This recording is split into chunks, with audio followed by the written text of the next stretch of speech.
Hello everyone, we are going to see how to install a WordPress on your hosting. Now go to your Hostinger, click on login. So log into your account. After you logged in, you will see the dashboard.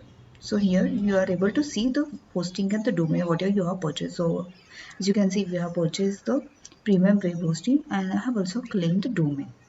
So now go on hosting manage. So I will click here.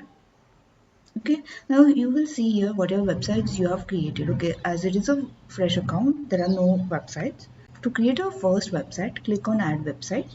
Okay, now here you have option of selecting what type of website you want. So as we want to create the WordPress, I will just click on the WordPress.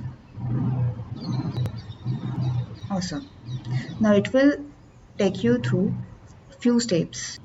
Now here you can enter your admin email address. So basically it's not the Hostinger email and password you have to use. It will be used for your website. Enter your email whatever you want to use for that particular website, then create a password. Okay, awesome. Now click on the next button.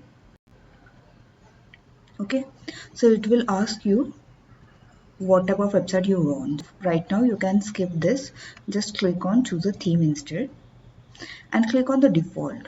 And now it will ask you what plugins you need. Okay, so you can just click on do not install plugins right now. Here it will ask you what domain you need to use. Okay, so whatever domain you have purchased, it will be visible here. So I will click on the next one. Where is your target audience? So you can select the country where is your website target audience will be, and then click on the next button. Alright, so it will install the WordPress automatically for you. You don't have to do the manual installation over here. Alright, it is showing 100%. We have installed the WordPress on our domain. So to check it, you can enter your domain, click on enter. Okay, so here you can see a default theme.